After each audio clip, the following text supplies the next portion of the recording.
Salle Kodjo bouclée du Palais de la Culture de Treichville. C'est le cadre choisi par le comité d'organisation de la 34e édition de la Coupe d'Afrique des Nations pour échanger avec les acteurs des médias venus de plusieurs pays d'Afrique et d'autres continents.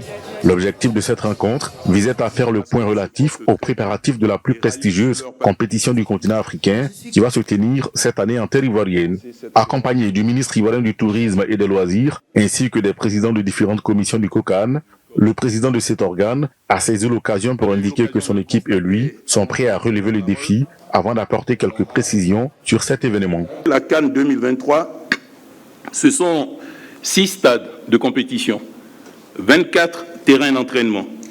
Notre CAN, ce sont 24 équipes, 648 joueurs, 52 matchs, 101 arbitres, assistants, arbitres et instructeurs VAR, 10 000 volontaires, 20 000 bénévoles, 350 agents opérationnels. Depuis quelques années, les autorités ivoiriennes s'activent pour la création d'infrastructures pouvant accueillir la CAN 2023. À quelques heures de l'événement, le président du COCAN s'exprime avec beaucoup d'optimisme. Pour lui, tout est mis en œuvre pour bien débuter la compétition.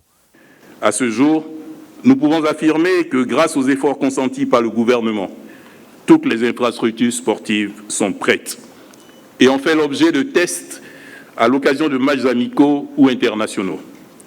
Au niveau des infrastructures non sportives, il faut noter que les cités Cannes de Boaké, de San Pedro et de Korogo, l'hôtel Cannes de Korogo, ont été testés pendant la Women's Champions League par le secrétaire général de la Confédération africaine de football lors de ses visites d'inspection où il a séjourné avec sa délégation. La Côte d'Ivoire organise une deuxième Coupe d'Afrique des Nations, 40 ans après celle de 1984. Les Ivoiriens veulent donc en faire une véritable fête qui va rassembler tout le peuple africain et ses invités.